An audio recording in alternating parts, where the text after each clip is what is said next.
This is one of the nation's best sellers, first printed on September 27, 1962. Up to now, 500,000 copies have been sold, and Silent Spring has been called the most controversial book of the year. Biologist Rachel Carson, who also wrote The Sea Around Us, worked 4 years in the preparation of Silent Spring. What she wrote started a national quarrel. Chemicals are the sinister and little recognized partners of radiation in changing the very nature of the world, the very nature of its life. Since the mid-1940s, over 200 basic chemicals have been created for use in killing insects, weeds, rodents, and other organisms described in the modern vernacular as pests. And they are sold under several thousand different brand names.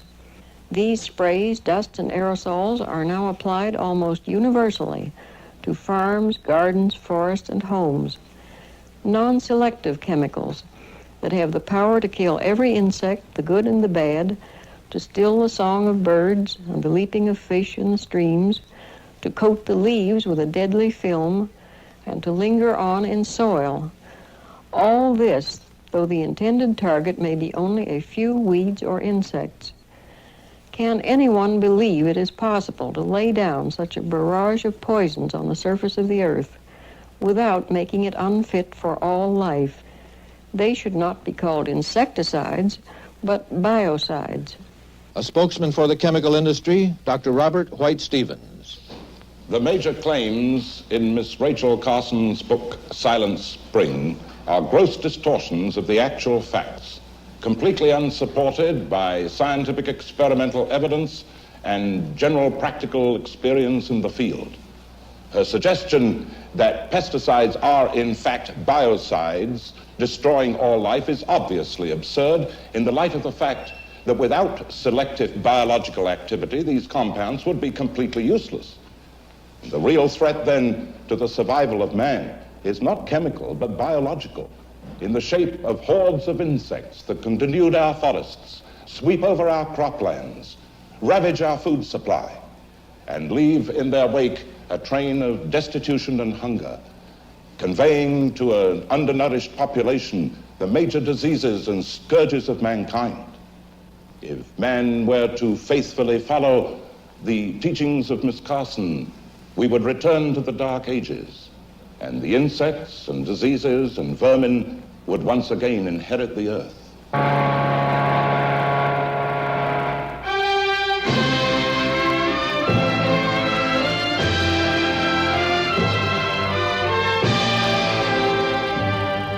CBS reports The Silent Spring of Rachel Carson. Here is CBS News correspondent Eric Severide. Good evening.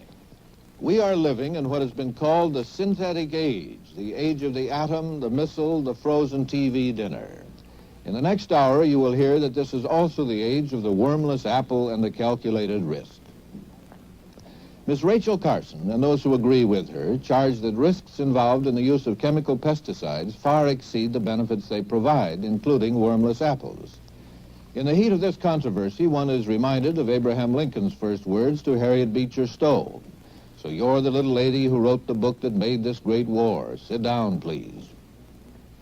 Tonight we shall sit down in an attempt to examine a controversy and a problem that begins here with the insect.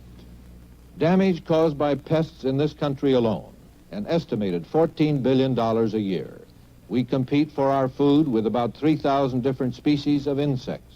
Some, carrying disease, attack man directly. The insects were here perhaps 400 million years before man arose, and some scientists believe that because of their strength and adaptability, they will be here 400 million years after man vacates. It is said that their inheritance of the earth, if it comes, could result from a few false moves on the part of man. Today, man's defense rests primarily on chemical poisons. Brewed in flasks and test tubes, synthetic organic pesticides are the major weapon. Dr. Robert White Stevens, assistant to the Director of Research, American Cyanamid Company, explained these chemicals to producer Jay McMullen. Organic pesticides are simply those compounds which contain carbon. And synthetic organic pesticides are compounds which have been synthesized by the chemist in the laboratory, taking fragments of various other substances and putting them together into a new molecular configuration. The total number of pesticide formulations registered for sale, 55,500. They come in insecticides, fumicides, fungicides, nematicides, rodenticides, and herbicides. We are told, conquer crabgrass and kill lawn insects with one easy application. Put the squeeze on garden insects and plant disease. Kills aphids, Japanese beetles, mites, thrips, earwigs, and tent caterpillars. Any time is spray time. According to the National Academy of Sciences, 28% of our cropland under cultivation is sprayed each year with pesticides.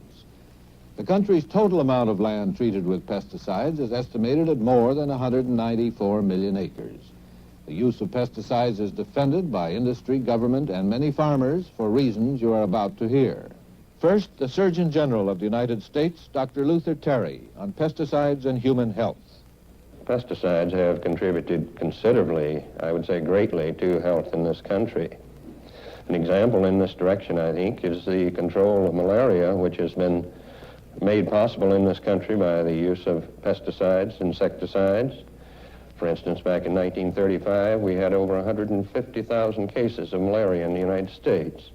Today, we have virtually none, and the few cases that are seen are usually brought in from abroad.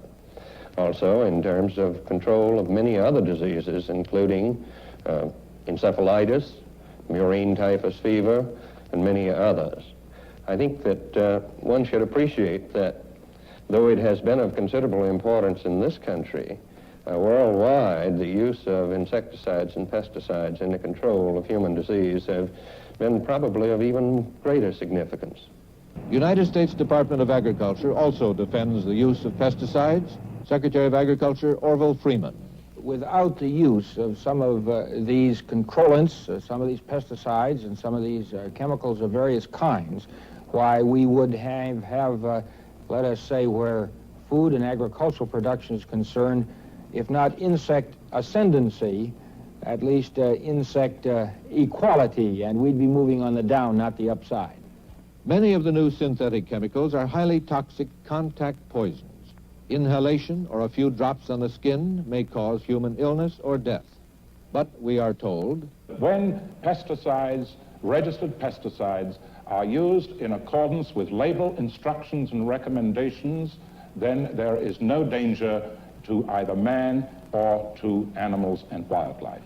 many of these chemicals are sprayed on our food crops, and tolerances or tiny residues of 127 different pesticides are permitted by law to be present on the food we eat. Are these residues safe? George Lerick, Commissioner, United States Food and Drug Administration. I do not know of any human injuries caused by an amount of pesticide on a food product which did not exceed the tolerance.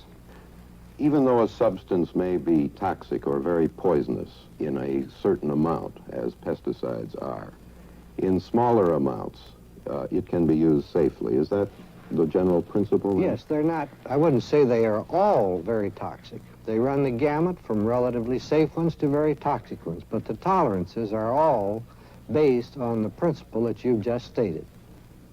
The maximum pesticide residues permitted on the food we eat are 100 times smaller than the amount fed, with no sign of ill effects, to a generation of laboratory animals. Dr. Wayland Hayes, toxicologist, Public Health Service. There's no evidence that the small doses of pesticides that we do get are causing any harm. The only effect that can be measured objectively is the storage of one of them, DDT, in the tissues of most people. The amount stored in ordinary people who eat ordinary food and have no occupational exposure is less than 10 parts per million.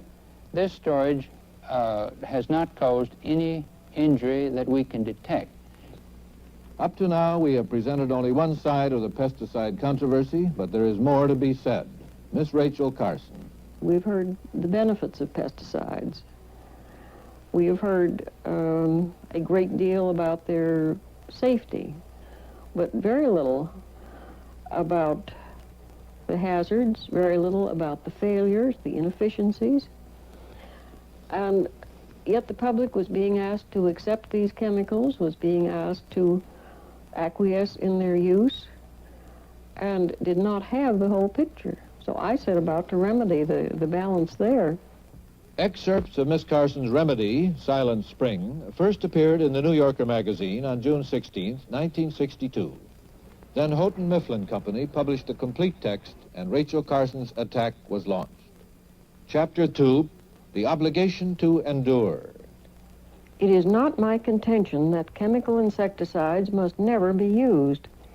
I do contend that we have put poisonous and biologically potent chemicals indiscriminately into the hands of persons largely or wholly ignorant of their potentials for harm. I contend, furthermore, that we have allowed these chemicals to be used with little or no advance investigation of their effect on soil, water, wildlife, and man himself. Chapter 6, The Earth's Green Mantle.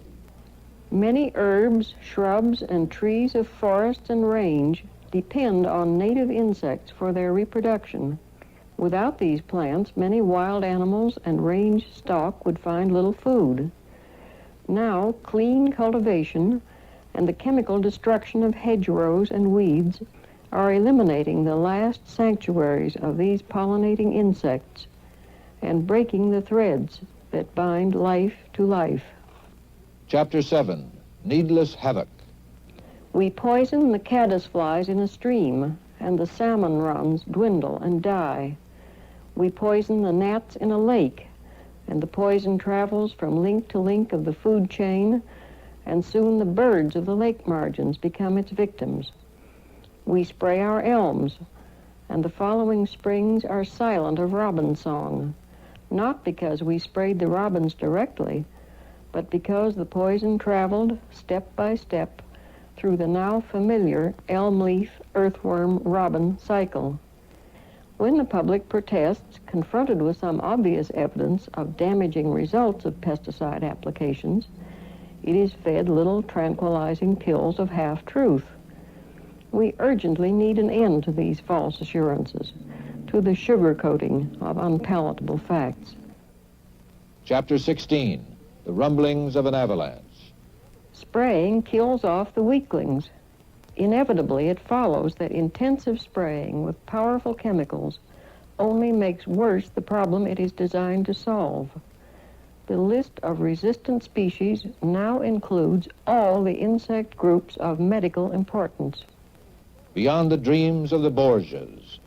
So thoroughly has the age of poisons become established that anyone may walk into a store and, without questions being asked, buy substances of far greater death-dealing power than the medicinal drug for which he may be required to sign a poison book in the pharmacy next door. In river or lake or reservoir, or for that matter in the glass of water served at your dinner table, are mingled chemicals that no responsible chemist would think of combining in his laboratory. And there are so-called tolerances, which permit small residues of most of these chemicals to occur on food. The human price. Little is said about the hazards of the fad of gardening by poisons or of insecticides used in the home. The sudden illness or death of farmers, spraymen, and others exposed to appreciable quantities of pesticides are tragic and should not occur. But for the population as a whole, we must be more concerned with the delayed effects of absorbing small amounts of the pesticides that invisibly contaminate our world. We have to remember that children born today are exposed to these chemicals from birth, perhaps even before birth. Now, what is going to happen to them in adult life as a result of that exposure? We simply don't know, because we've never before had this kind of experience. Now, we know from experiments on animals that many of these chemicals accumulate in body tissues. We know that some are liver poisons, others are nerve poisons, and for still others we have evidence that they produce mutations, and in various other ways are exceedingly dangerous materials. Now, all of these things, even any one of them together, would be ample cause for caution, but I think added together, they mean that unless we do bring these chemicals under better control, we are certainly headed for disaster. Silent Spring became the Book of the Month Club selection for October. Naturalist and Supreme Court Justice William O. Douglas said, Silent Spring is the most important chronicle of this century for the human race. The New York Times reported, the men who make the pesticides are crying foul, and companies are preparing briefs in defense of their products. Now, although there are a number of scientific errors, misquotations, and obvious misinterpretations in her book, it must be admitted that much of her material is, in part at least, scientifically accurate. The area of disagreement between Miss Carson and students of applied agricultural chemistry, however, will lie in her clearly misplaced emphasis. She discounts and deliberately depreciates all those safety measures which research laboriously has developed and built into each new agricultural chemical that emerges, while she concomitantly bills the possible and alleged hazards of these compounds to horrible and simply staggering dimensions. Time magazine agreed. It called Miss Carson's book an emotional and inaccurate outburst. But the majority of magazines and newspaper reviews and editorials were favorable. A New York Times editorial suggested that Miss Carson would be as deserving of the Nobel Prize as was the inventor of DDT if her book helps to arouse enough public concern to immunize government agencies against the blandishments of the hucksters and enforces adequate controls. Silent Spring did have an impact in Washington. At the Food and Drug Administration, Commissioner George Lerick said, I think very definitely it had an impact on the Food and Drug Administration. I think it causes all of us to take a new look at our responsibilities to the general public. At the Department of Agriculture, Secretary Freeman. Let's say the book, I believe, will have helped the American people in alerting them that we need to do more work, but we also need to be personally conscious. This is like anything else. The government isn't going to do it for you. Somebody else isn't going to do it for you. You're basically going to have to do it for yourself. And that means to protect yourself, and that means to see to it that your government protects you where you can't protect yourself. During the past years, do you think that the public was sufficiently appraised of the potential hazards of pesticides? The answer I could say very quickly is no. At his press conference on August 29, 1962, President Kennedy was asked, there appears to be growing concern among scientists as to the possibility of dangerous long-range side effects from the widespread use of DDT and other pesticides. Have you considered asking the Department of Agriculture or the Public Health Service to take a closer look at this? Yes, and I know that they already are. I think particularly, of course, since Ms. Carson's book, but they are examining the matter. The next day, the administration announced that the government pesticide program would be reviewed by the Federal Council on Science and Technology and by a panel of the President's Science Committee. CBS reports the Silent Spring of Rachel Carson will continue.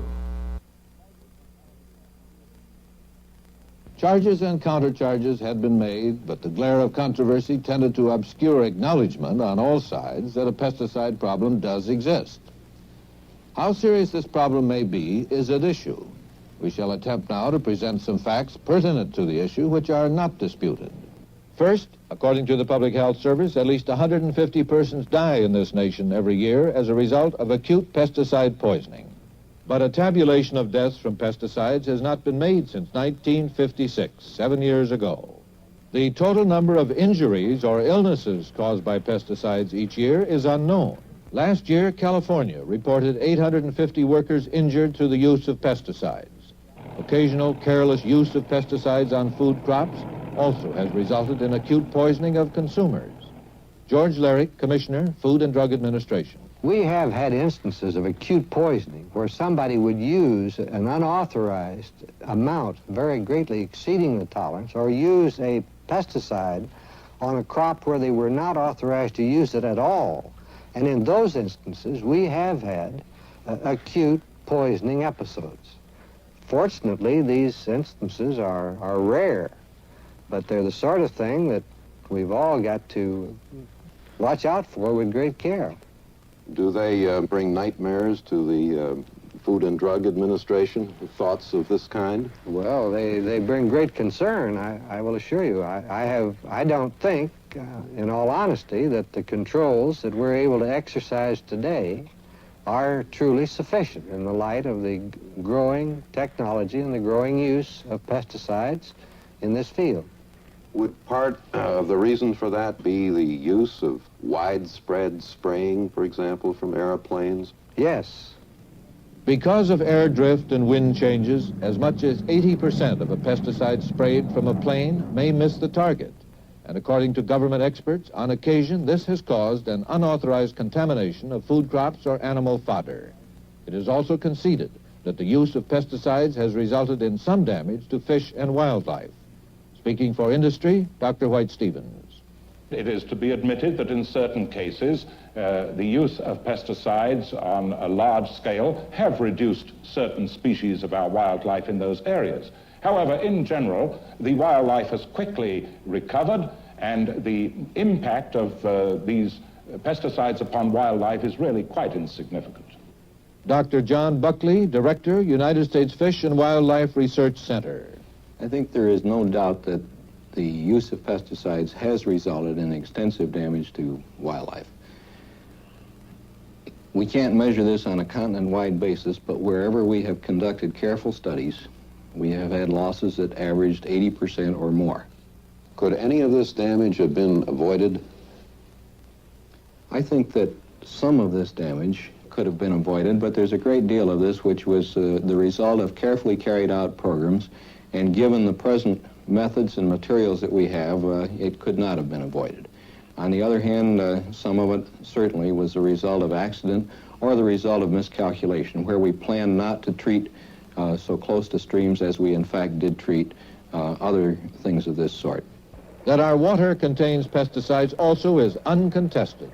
Pesticide water pollution studies are being conducted by Dr. Paige Nicholson of the United States Public Health Service. We've learned that pesticides can be flushed off the land following intense thunder showers in sufficient quantities to destroy aquatic life. This is usually made obvious by floating dead fish in the vicinity. We've also learned that pesticides can be leached off the soil over considerable periods of time in sublethal quantities. This has been observed more or less year-round in our study areas. Are we routinely ingesting pesticides in our drinking water? In some instances, yes. Well, have you found in drinking water any pesticide whose residue is not permitted on food crops because that residue is considered to be too toxic for human ingestion? We've found one insecticide belonging to the chlorinated hydrocarbon group. Are there any indications that there may be other pesticides in this class that are also in our water? There may be, but we've made no survey of the field to determine this. The Food and Drug Administration prohibits any pesticide residues in milk because milk may be the main diet of infants and, of course, be ingested every day. Does the Public Health Service have any regulations limiting pesticide residues in water?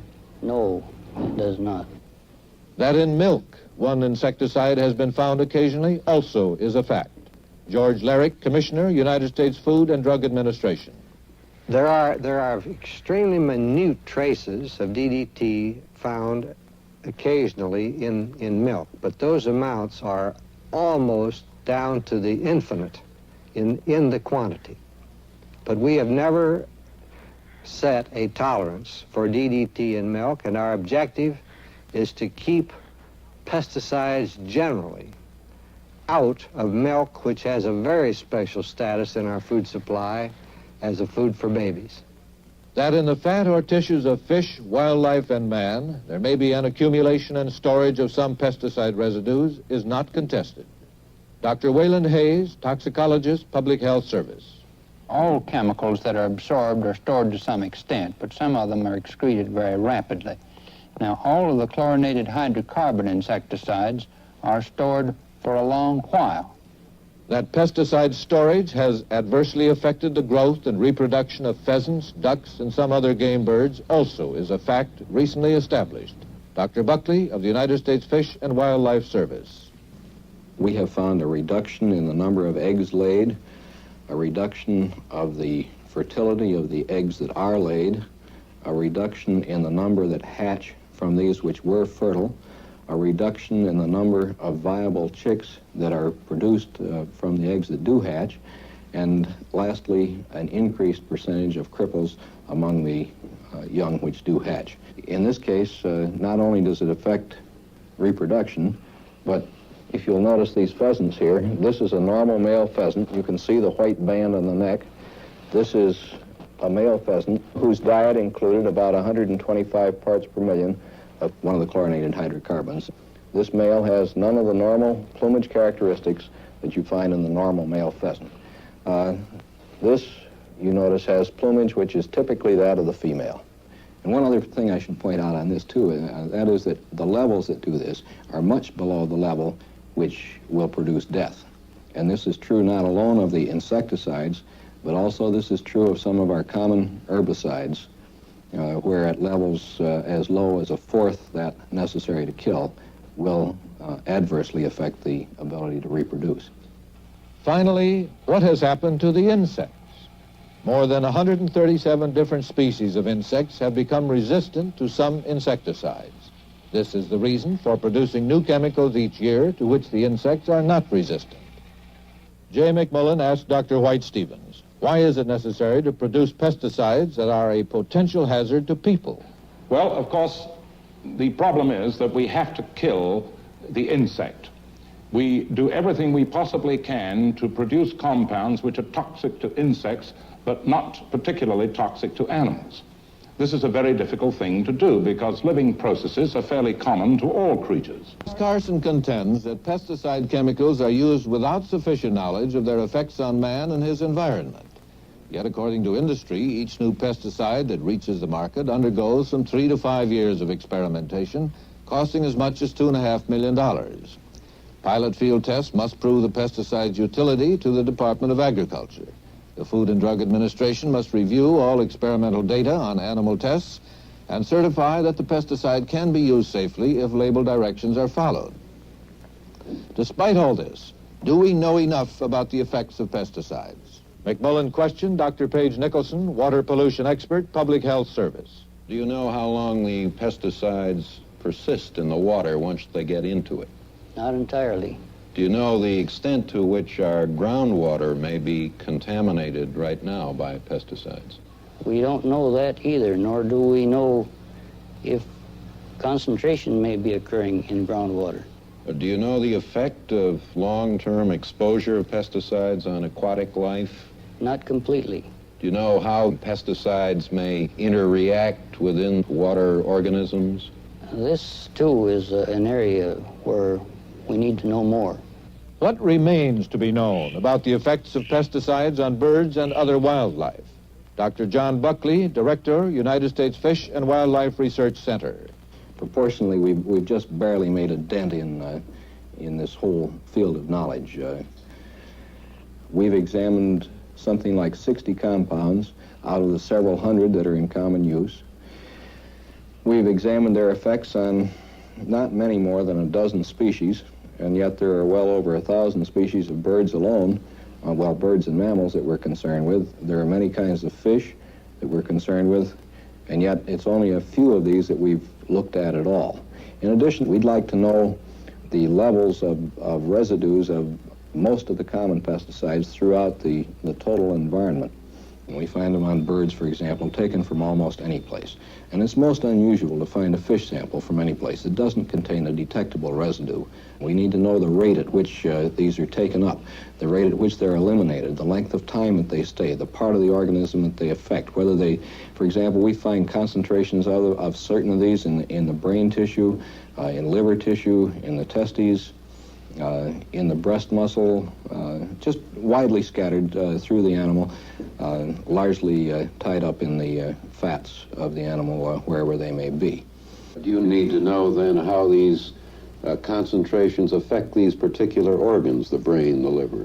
Yes, we need to know the effects of these compounds on each of these organs, or conversely, the lack of effect. But we need to know we need to answer the question, so what? when we find this material here? What does it mean? And this I don't think we know well for any compound in any individual bird. Finally, how does ingestion and long-term storage of pesticides affect the human body? Only a few human experiments have been made. Dr. Luther Terry, Surgeon General, United States Public Health Service. One of the things that has caused considerable concern to us with relation to insecticides and pesticides is the question of what happens with low-level, long-range exposure of human beings to these substances. And the question is, for instance, with the chlorinated hydrocarbons, when they do accumulate in the fat of man, does this do any harm? At what level must the accumulation reach to be harmful to man's health? Earlier in this program, a Public Health Service toxicologist stated there is no evidence that the small doses of pesticides we get are causing harm. But is there no evidence as a result of investigation? Or is there no evidence because no investigation has been made? The total number of pesticides studied by the Public Health Service for cumulative effects on humans, 3.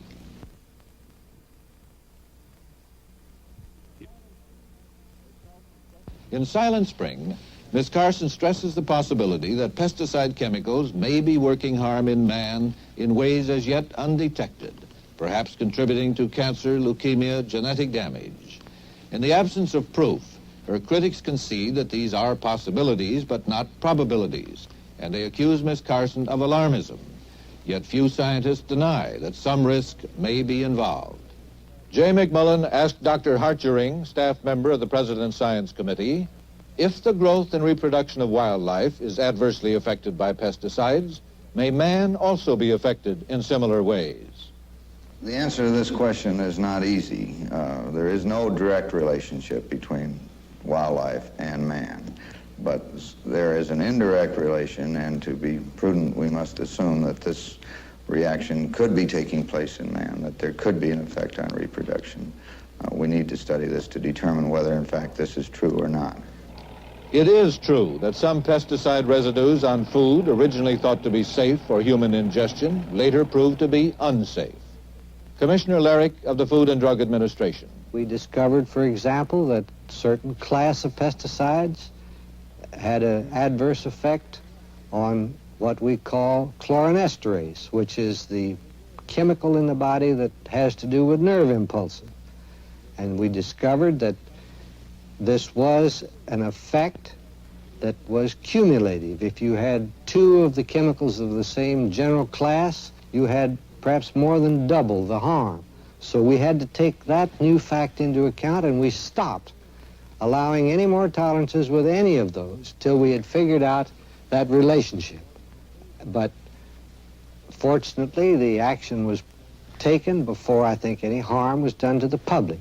The FDA also discovered, through improved means of measurement, that residues of some pesticides permitted on food crops for many years were, in fact, too toxic for human consumption. Still other pesticides were found to cause cancer in laboratory animals and were banned from further use on food. But the FDA admits that 2 pesticides presently permitted on food have caused tumors in experimental animals. At issue is whether or not any pesticide residues should be permitted on food sent to market. Here is Ms. Carson's recommendation. For some chemicals, where small residues were permitted a few years ago, now with increasing knowledge, it has been necessary to reduce the tolerance to 0. Now, in my feeling, if that can be done for some, it can be done for all. Jay McMullen put this question to Dr. Arnold Lehman, Chief Toxicologist, Food and Drug Administration. For some pesticides, you set a 0 tolerance, meaning that no residue of those pesticides may be present on crops when they're marketed.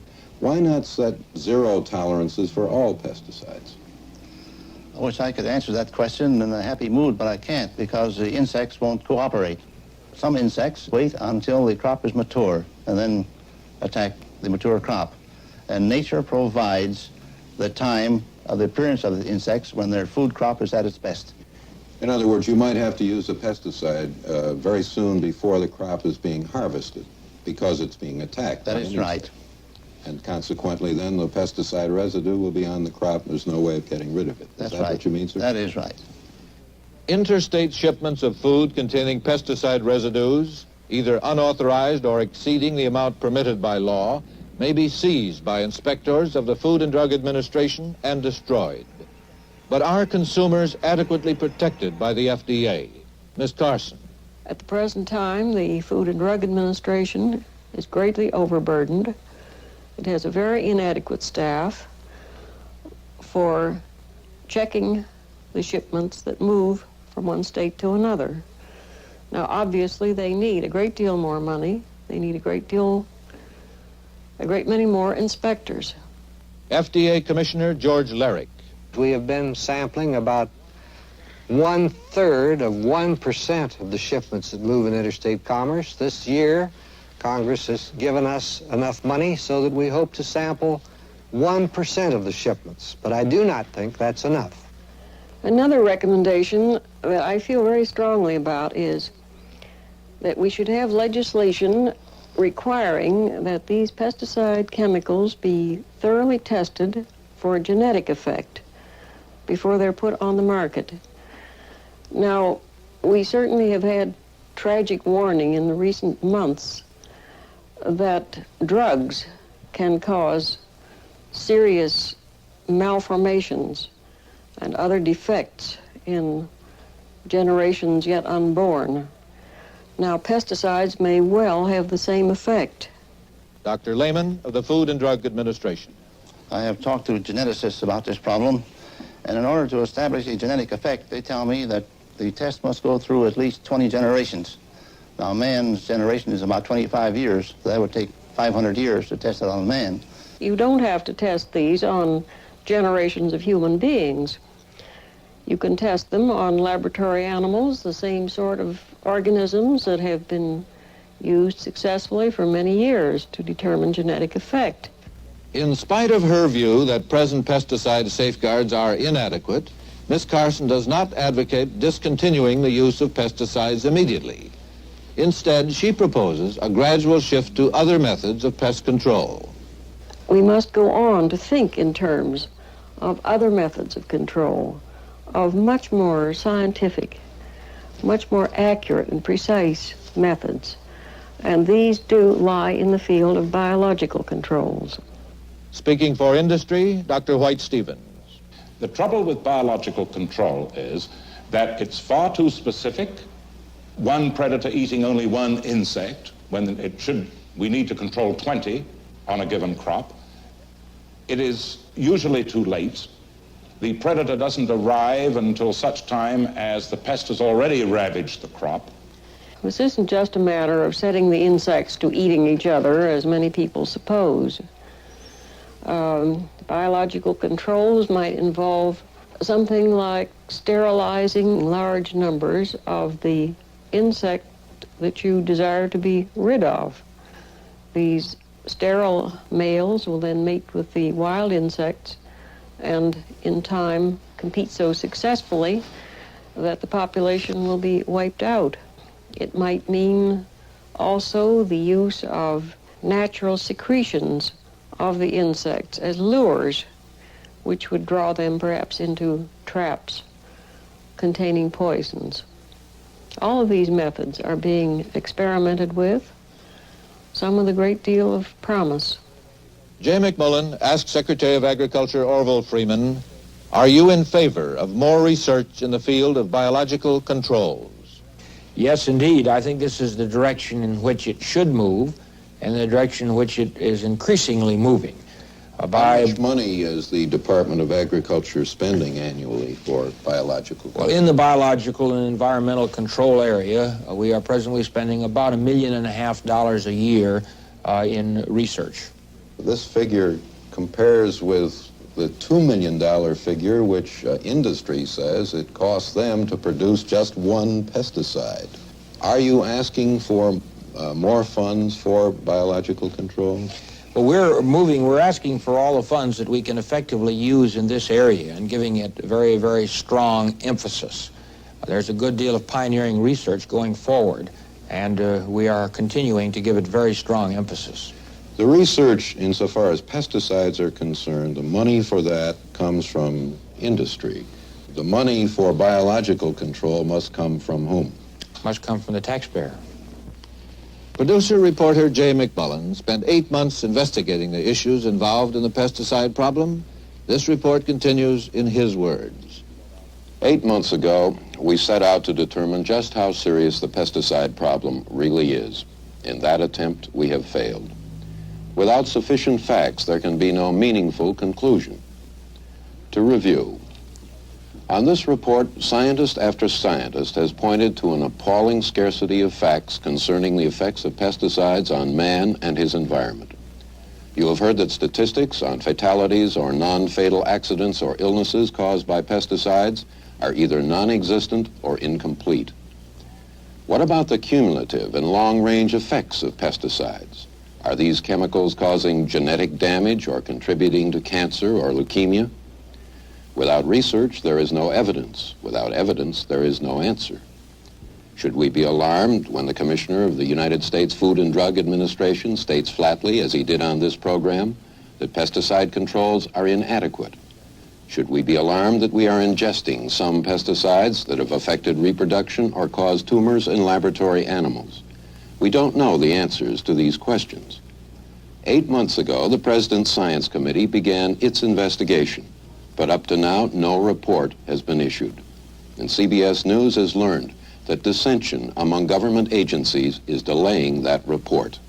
In Silent Spring, Miss Carson said, It is the public that is being asked to assume the risks that the insect controllers calculate. The public must decide whether it wishes to continue on the present road, and it can do so only when in full possession of the facts. In the words of Jean Rostand, the obligation to endure gives us the right to know. Finally, it would seem that the basic arguments between Miss Carson and her critics transcend the specific pesticide issue, for they involve a conflict of attitude toward man's role in his environment and his attempts to control and manipulate nature for his own benefit. Dr. White Stevens.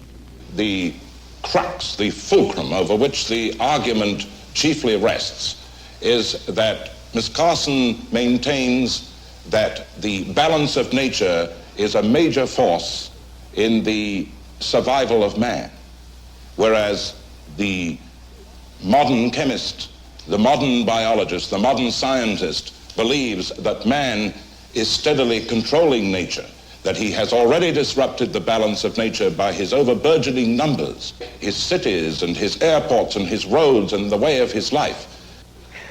Now, to these people, apparently the balance of nature was something that was repealed as soon as man came on the scene.